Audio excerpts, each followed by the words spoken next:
Hello, welcome again to our frequent podcast called Wear Many Hats. Throughout the year, I, David Punter, the Business Development Director for Hawkey Cleaning and Support Services, shall be interviewing prominent facilities management and procurement subject matter experts across a range of industry market sectors. It is these people with their wealth of knowledge and experience that will inspire the next generation of young professionals. Our objective is to share our guest stories, experiences, and help motivate, engage, and inspire others into the industry. Through Wear Many Hats podcast, we hope our listeners will gain new perspectives, insights, and learn about strategies to develop their careers in the facilities management or procurement business. It gives me great pleasure to introduce Lewis Barker. And Lewis, you're from? I'm from a company called ServiceNow. Okay. And I think without further ado, Lewis, I'd like to sort of launch into a set of questions, a little bit about your career journey in facilities management. So just to start with, just tell us a little bit about that, how that journey started. Yeah, so I'm sure it's not unfamiliar to many people in workplace, but I did kind of fall into it. So I went to university. I went to Birmingham University and did geography. Okay. But probably like many geography people, they weren't too sure as to where they wanted to go next. So what I did know I wanted to do was actually do a ski season. So I went away for a period of months to the French Alps. And within that, I was actually looking after chalets, not knowing it probably at that point, but from a facility standpoint. So making sure that they were maintained and well looked after. So you weren't studying the sort of the glacial aspects of the geography of where you were then? No, probably absolutely not. Definitely the après bars, but not outside of that. So kind of after that, I was actually chatting to my dad, and believe this or not, my dad is actually a facilities manager. Okay. So I was chatting to him kind of about my passions, and he was like, hey, why don't you just come and work for me for a year? And go from there. And where was that? So that was up in Bradford. Right. I'm originally from Harrogate near Leeds. So I worked in Bradford and I actually worked for the catering provider there. So for a year, I kind of started to learn from a vendor's perspective, how you provide catering and what you need to do in this company. And through proxy, kind of learned my way there. And then after that period of time, after the year, I moved to London. My wife was in London, so I took the gamble and said, "Hey, let's move down from Yorkshire and come to London." Okay. And that's where I landed on my first workplace or facilities job, which was called CDP. And they're still going now. They're an environmental company, non-for-profit, and that was definitely probably 2 feet in. I, let's say, not embellished what I did, but definitely, pushed the boundaries of kind of my capabilities. And I came in there to look after their facility, one that they'd been in for 10 plus years, and moved them to a new property. And that was my first kind of exposure. Okay, so that was the early 2000s then? Oh, my word, you're testing me there. Yes, it will be. Yeah. Okay. Yeah. And so you got some inspiration through your father, and then you decided to come to London because that's where the FM world is sort of blossoming. And it was definitely more opportunity than up north. And obviously my wife was down here, so that was part of it. And which sector did you work in?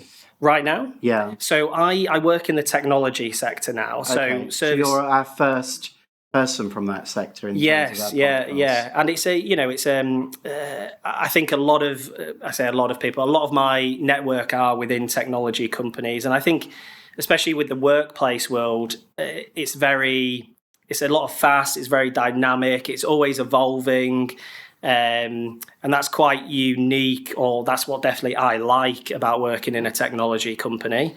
But I have tried different things. So CDP was a non-for-profit. That, obviously wasn't, let's say, cash rich, and had a lot of investment there.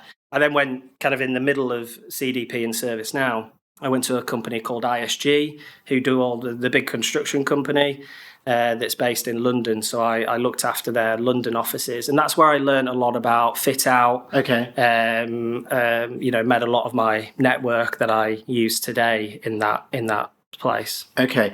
You mentioned that the technology side is, fast paced and that. How would you say that side has, in terms of, let's say, with your FM hat on, how has that evolved over the last 3 years? Oh, I would say, obviously, that's the pandemic, right? When we were very good at pivoting from in office to at home. Okay, that's interesting. So everyone had a laptop. Yeah. Our population was transient anyway, so we weren't 100% occupied pre-pandemic. Okay. We were a little bit less than that. So our pivot away from the workplace was very easy. Everyone did very well. What we did from a workplace perspective was kind of everything that we were doing physically, we pivoted if we can virtually. So that's events, physical exercise classes, those types of things, to mainly generate the culture still virtually, because that's a large part of what my team does in the workplace is create culture. So that was it really at the start of the pandemic. And in the middle of the pandemic, I think a lot of it was around making sure our workplaces were quote unquote safe. Yeah. How's our air conditioning, the cleaning, how are we going to respond? How are we going to get people to return? So that was working a lot with our cleaning vendors, making sure that they were in a good place, they were maintained. I was very passionate about making sure our vendors remained employed for one. So we did that. I was very, it's one of my let's say, kind of happiest things that we managed to do is keep everyone employed, keep everyone busy, because, our vendors are an extension of my team. So having good ones, we need to keep. So, obviously, you were able to pivot quite quickly to a virtual scenario. Did it, post-pandemic, go back to the status quo, or has that sort of... No, it's been slower. Okay. I'd say that's like many technology companies. I think, we're what we call, or how we approach it, is a slow follower. Okay. So a lot of technology companies that have made the headlines have come out with their kind of stance. What we do is... You're not the trailblazer. No. Okay. Not in this regard, because there's a lot of consequence if you get it wrong, right? So you don't want to get your fingers burned, basically. Yeah, because we're Let not... someone else do it. From a business standpoint, we're performing absolutely fine. Okay. I think it's very different if there was like a business dip. Okay. And you kind of maybe see that with some technology companies that they've had to maybe step in, and the default safety net maybe for the C-suite is let's just get them back in and do that. Okay. I think because we had flexibility before the pandemic, when people came back, they realised, I am kind of productive at home. Okay. Up until today, what we have is we don't mandate days in the office. What we have is personas. So someone might be remote, which means I come in one day a month for a moment that matters. That might be an all hands, that might be an event. Right. Our biggest bulk of the employee base is flexible. So that's the expectation that you come in 1 to 3 days a week. And then we have in office 5 days a week, which is workplace and IT. Okay. What advice, bearing in mind, Lewis, you're fairly young in your career, at 32, I think you said you were. Yep. So, someone starting off is, they're not that distant away from where you are. Yeah. What advice would you give to someone who's interested in starting a career in facilities management? Yeah, I think it's super interesting, because I think by the time they get to 32, it would have pivoted massively in terms of what it is. I'd say that throughout my whole career, and what gives me energy to this day, is dealing with people. So I think if you are people orientated, workplace is a very good place to be in, because you get exposure to the whole business. You're not kind of go into one particular department and then that's your work stream.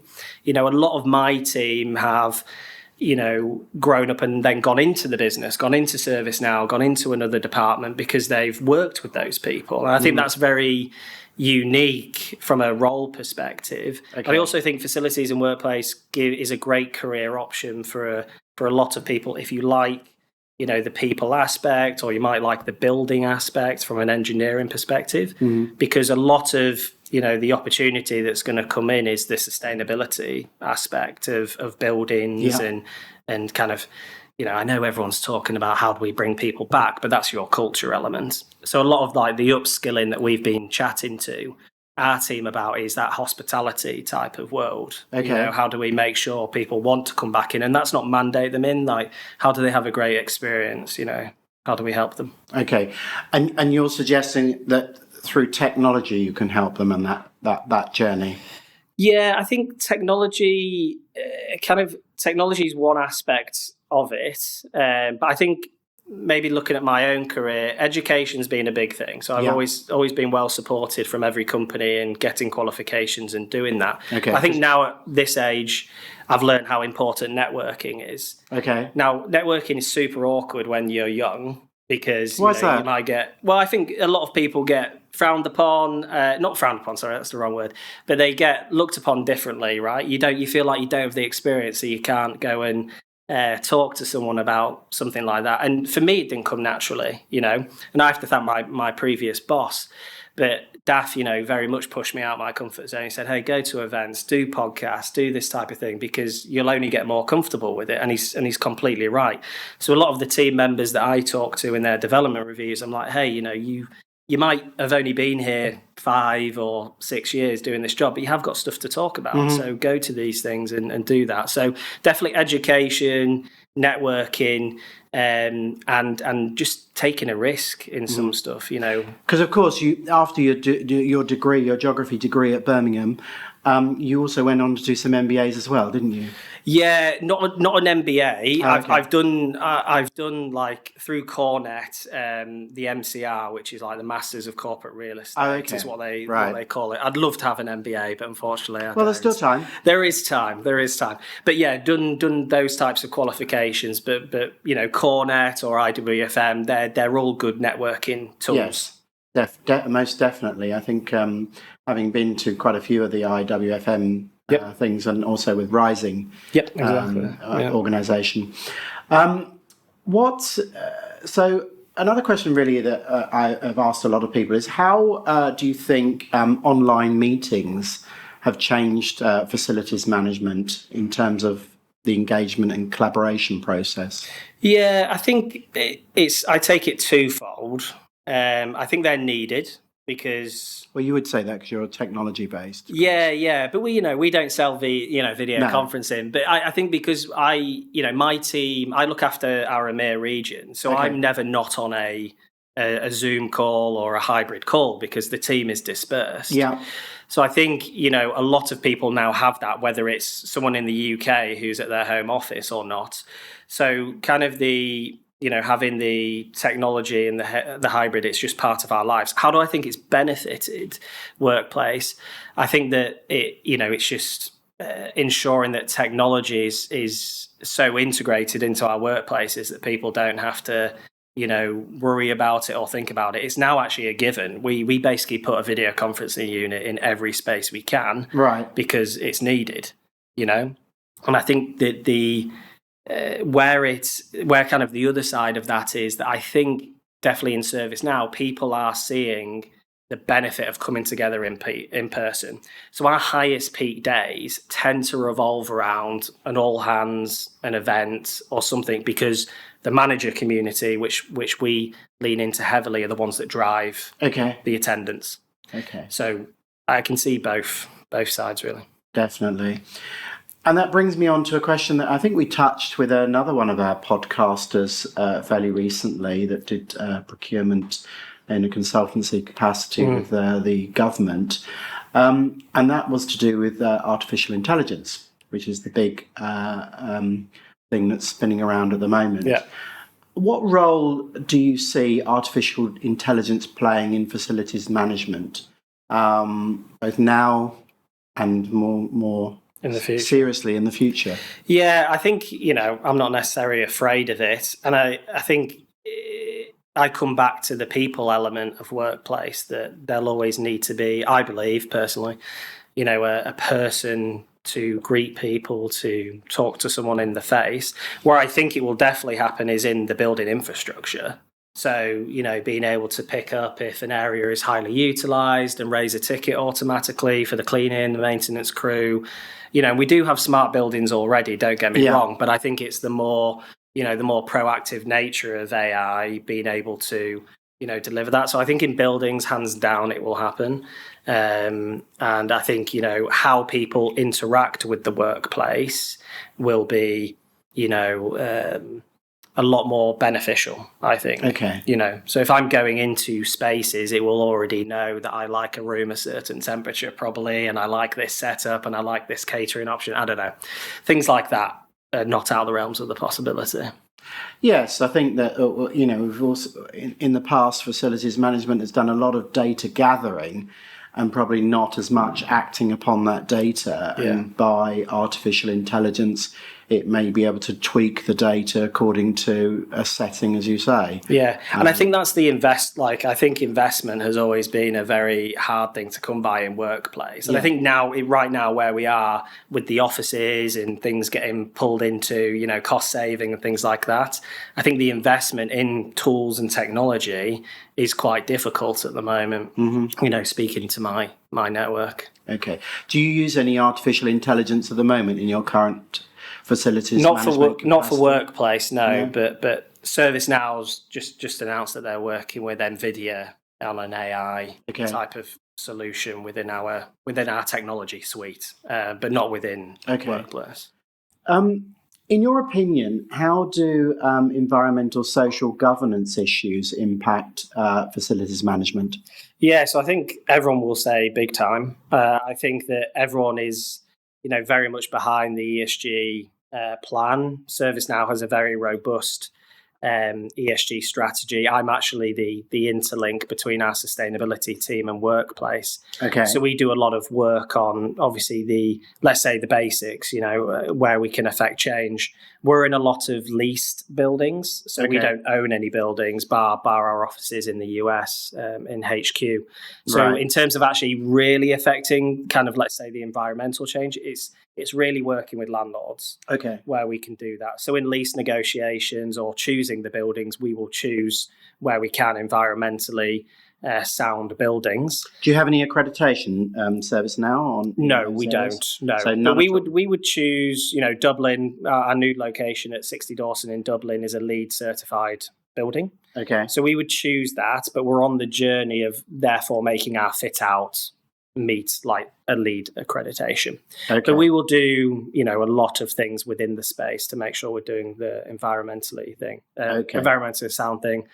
And, I mean, as the dedicated sort of, you said, the interlink between your sustainability project team and yourself, is there any view that you would look to any formal accreditation and recognition for the company to put the brand out there? Yeah. And with ServiceNow, we do things pretty quickly. So if I come back in a year's time, I'm pretty sure we'll have something done and dusted. Anything in mind? There's a lot of things being discussed that kind of roll into our ESG strategy, but LEED, the ISOs, from an environmental perspective, that is, those types of accreditations we're discussing at the moment. But I think a lot of our work, we want to work with the landlord to improve the spaces. So obviously they're very much a partner for us to help us upgrade a space if we want to stay there. Do you use? They vary across the portfolio depending on where we're leasing them from. Yeah, but all the usual players, right? Any names within there? CBRE, JLL. So the names that we all know out there. And the names that the usual landlords. And they have their strategies, right? But I can kind of talk from an end user perspective that that this isn't maybe from ServiceNow, maybe what I see, but there's a lot of talk, but not necessarily the investment that comes with sustainability. So I think there's a lot of improvement that needs to be done. I couldn't possibly comment on that at the moment. How is the Internet of Things becoming increasingly important in facilities management? Yeah, I think that's, to a certain extent, it's there and it's used. I think there's more greater awareness needed around it because it's not, for some people, that's a lost topic. And you How kind do you of understand need it to mean Internet of Things? Well, you're it's a techie person. I work for a technology company. Just to help our listeners, just in case they don't quote me on the definition. Okay. Maybe I need ChatGPT to come in here. And maybe we can just put that over the top. But it's the way I see it in kind of terms is that the technology is integrated into the building, and it provides a data out of it for you to then choose what to do with. It's kind of the simplest way. I wouldn't say, once again, we, from a ServiceNow perspective, we glean data from our own workplace tool. We're our now customer is what we call it. So we have reservations and maintenance, cleaning, all of that in there. So that's where we glean most of our data from. As opposed to from user sensors and things like that. Yeah, exactly. Yeah. What does the future landscape, do you think, of facilities management look like? Yeah, because I wanted to home in. Obviously, you guys are calling it facilities management, right? And I see that sometimes it's, I'm sure this will divide opinion, but I see that as very much kind of the hard services side of the world, the building element. I like the workplace type of terminology. I noticed you using that term. Which, interestingly enough, our other podcasters haven't, but it might be a generational thing. Yeah. With respect to yourself. And I don't know if it's it might be a technology thing, but it's more like, I think workplace, kind of gives it more of that people element. Because I think the way I see it is our vendor partnerships are very strong from a building perspective. So they look after our traditional FM related stuff. Workplace is really kind of that people element, the culture, the experience aspect. And that's where, I think, especially in a technology company where it's very, we have a lot of competition against other technology companies. We have to go above and beyond in that space, as opposed to obviously keeping our buildings. I mean, it's an interesting point because it does seem like you've actually redefined another pillar of facilities management. Because as I see it, we have hard FM, soft FM, and now there's this point that you're saying at workplace where it's the more touchy-feely people side of it that perhaps is another prong of the facilities management thing. And that's very much like you'll hear, there is a lot of workplace experience, but I think that's sometimes FM just wrapped up in a different name, really. So you'll have workplace experience managers, which if you look at the job description is effectively the same as a facilities manager. But it's calling out the experience, which is what is the most important thing for people when they're coming into an office space. What 5 key skills do you believe are essential for anyone working in facilities management? So I think people... You've only got 5. I'm going to count them on my fingers. So people orientated has to be one. You deal with from the bottom all the way to the top. So everyone in my team needs to be people orientated. You need to be proactive.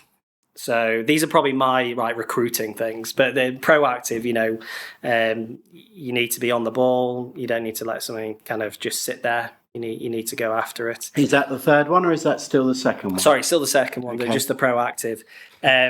The third one is hospitality. So, having the understanding of how you can create an environment, can create an atmosphere is another one. That's really an upskilling one. I think the other 2, I'd say hardworking, just because I like a grafter. I like someone who can work and they push themselves. And then a growth mindset would be the 5th one. That's really to, coming back to kind of what I talked about career trajectory, but having an open mind to try different things, because in workplace you can just do such a variety. Thank you for that.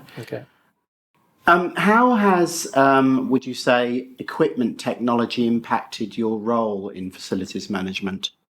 Equipment and technology is in what, like a laptop or phone? Well, a product, equipment, or any tech. It could be product, equipment, or technology. Has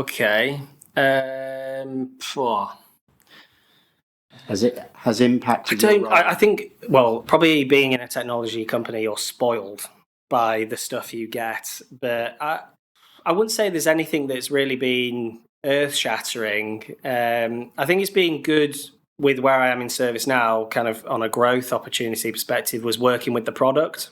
Okay. So being able to input from a workplace world and change our ServiceNow workplace service delivery tool was a great opportunity to kind of influence that, because then we go and sell that to customers, and those customers are workplace professionals. Okay. Yeah. Thank you. What are some common challenges today that you face in facilities management, and how have you overcome them? Yeah, so I think the biggest thing at the start, I think the pandemic, what it did is actually give us even a better seat with the C-suite. So with the CEOs, the CFOs. I think before the pandemic there was one, but for us anyway, it was kind of a given. We've doubled in size since I joined. 5 years ago. 5 years ago, yep. And really, we grew our real estate portfolio on our headcount.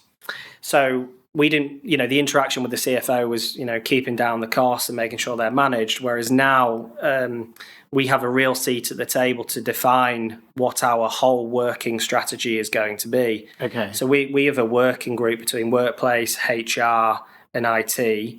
And that's really never happened before. Okay. And those three together all impact the people. But we've been able to have deep conversations with the C-suite to say, right, where do we take this? What do we want to do? And be able to really project our voice. So I think that's what I'd say. How do you stay informed about new developments and trends in facilities management? I listen to this podcast. I joke, but I know podcast is a great one. I think networking is the next one. Getting out there, going to different talks, and I'd also say listening to stuff outside of workplace. So whether it's a HR perspective, whether it's an IT, because I think there are very much interlinks into those two departments. Yeah. So that's where I learn a lot, understand a lot of kind of the latest trends. As well as different, yes, I work in the technology world right now, but there's other, kind of businesses and departments who do different things. Okay. What do you see as the sort of like, let's say, the biggest opportunities and challenges in facilities management in the next 5 years? Really pushing you here on this. Yeah, no, I think how embedded is technology is a big challenge, because I don't think a lot of workplaces don't necessarily have the tech that a lot of we use in ordinary life. We do everything pretty much on our iPhone or Android phone, whatever you use. But our workplace it's still a lot of friction. Yeah. So I think there's a lot of opportunity there for within a technology solution or another to make it less frictionless. Because I think the more friction you have in a workplace, the less people want to go there. So I think that's a big challenge that we need to solve for. I think the other one on the sustainability point of view is, how do we make our buildings more sustainable? Obviously, older buildings need a shed load of investment. Not many people want to do that. They'd rather build new. So that's a big one, or a challenge that we all need to solve together. And I think there's a big conversation on leases in general. that we don't have all day, but leases are a big thing in terms of, obviously me as an end user, we want as much flexibility as we want, but that's in polar opposite to how kind of the landlords and how everyone makes their money from that standpoint. So there'll be some interesting kind of conversations, some solutions that come out of that in the next 5 years, definitely. And I think I've always been big on partnerships, and that's with the vendors, whether it's cleaning companies like yourselves or maintenance companies. But I think partnerships will become a lot more stronger in the workplace world, as opposed to it just being, the company and nobody sees what's behind that. Talking of partnerships, I mean, you mentioned about conversations on leases and stuff. Do you feel that those partnerships on leases with the current people are strong, or do you think the balance of power has shifted somewhat? Good question. I suppose that you're asking me, but other people will give different answers. But I think the balance I think the balance of power. I think it does. I think it depends what type of, from a landlord, depends what type of asset you have. Yeah. I think if you've got a great asset, the power's with them, because everyone, me as a prospective tenant, I'm going to want the best sustainability building, the best, smart building. So if you've got a good asset, it's in your hands. If you don't have a great asset, then I think the power potentially could come back to that, to the end user. But that's really from a pricing perspective, probably, because I'm not going to get an amazing, maybe not a great office space or something like that. So I think it depends really on the scenario, the asset. But I'm very much on the partnership side. So I'd rather have a good partner who we do the right things and we understand the vision. However, though, you could have a very nice, beautiful building that doesn't have the sustainability credentials, but it's a beautiful sort of historic building that has all of the visitor expectations one would want. Yeah. It's a bit like going into the Savoy. I don't suppose it's the most sustainable place, but it's very luxurious in terms of a place to actually go and stay. But I think that's the asset, isn't it? They say if you've got a good asset, let's say like the Savoy, then it just depends. You'll have a client that's going to take that, right? Of course. So that's where I'd say kind of it pivots. Okay. What are some of the greatest achievements? I mean, bearing in mind you're in the early stages of your career, but what are the greatest achievements in your career in facilities management to date? Yeah, I'd say the teams that I've created. Okay. I'm proud of the teams that I've created. I do spend a lot of time with the team to work with their own development plans, because I kind of look at myself and I would want that. How many people in your team? Oh, in our EMEA team, we're probably 20 odd. Okay. I'd say of us. Yeah. And within that, we have, from a receptionist to, a senior facilities managers, right, looking after multiple locations. So I'd say that the team creation is where I really spend a lot of time and pride myself. I think definitely my ServiceNow story. I'm very proud of the opportunities and growth I was given there, and that I've been able to take them. Yeah. Okay. All bearing in mind you're still on that journey. Yeah. Incredibly ambitious. That's what I'd say to people. Just dream big. So there's still perhaps even greater achievements to have. On the flip side, conversely, do you have any regrets in your career in facilities management? And if so, what are they? So I really thought about this one, because like you said, it hasn't been, I've had a career, but not a longest career yet. And I wouldn't say I have a regret per se. I've kind of taken the opportunities that are given me, taken risks, and I haven't regretted them yet. Okay. So I wouldn't say there was one, really, I did think about this, but there wasn't one that I could really earmark as saying that's a big regret.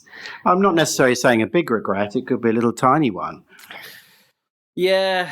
Are you perfect, Lewis? Absolutely not. No, I've probably talked to someone the wrong way or something like that, so they'll be in the comments cursing me out. But no, I there isn't anything, honestly, that kind of stuck out. I'm not saying I'm perfect, but yeah, really, I've learned a lot. Kind of, I've learned a lot along the way, and that's normally through being too ambitious and wanting to get things done. Whereas, I kind of now at this point in my career, I understand that things take a bit more time and need a bit more thought and consideration. Okay. And that is from my career growth. I don't expect something tomorrow. You need to work a bit harder. So no regrets at all, Lewis? Bar that one I just mentioned, maybe. Any regrets in getting a 2-1 for your geography? No, I love that. I think that was great. Nice and down the middle. I wouldn't have had as much of a good time, should I say? I would say probably the same thing, actually. So I always use that as my excuse. But on that, sorry, just I do think like a university degree versus coming in through a trainee. Like I think workplace is a great place for that. Like the amount I do have quite a few people in my team that didn't go to university but have got to and above, someone with a university degree. So I think workplace, you've just triggered something, but a workplace is a great place for a trainee to come in. Okay, that's good. Finally, what things in life, could be work or leisure for you, Lewis, that give you the greatest satisfaction and enjoyment? So I'd definitely say recently I've got a 10 and a half month old son. So that for me is a big joy. And I definitely can Bundle of joy, probably. Yes, yeah. I'd say that's given me a whole new perspective of, people in my who work for me or I work alongside who are family people, So that's the biggest bundle of joy. But I love a ski holiday.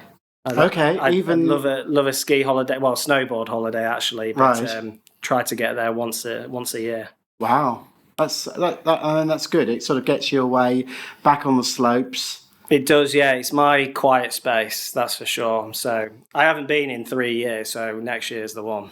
So a bit of an adrenaline junkie, Lewis, is that right? Yeah, I like that. I got cut down in my prime, is what I say, with football. I've had 2 knee surgeries, so maybe this would have been a different podcast if I'd made it, but unfortunately not. Well, Lewis, thank you very much for that. That brings us to the end of our Wear Many Hats podcast. We hope that our listeners has found this as interesting as I have. And we would like to thank Lewis for taking the chair today. It's been both thought-provoking, engaging, and we welcome our feedback from our many listeners. Thank you once again. Yeah, thanks for having me. And I would say, just as a final comment, if there is any young person out there in workplace and wants to know more about my story, I'm on LinkedIn. You can feel free to drop me a message. Great. Thank you for that plug as well. No, thanks for having me. Cheers.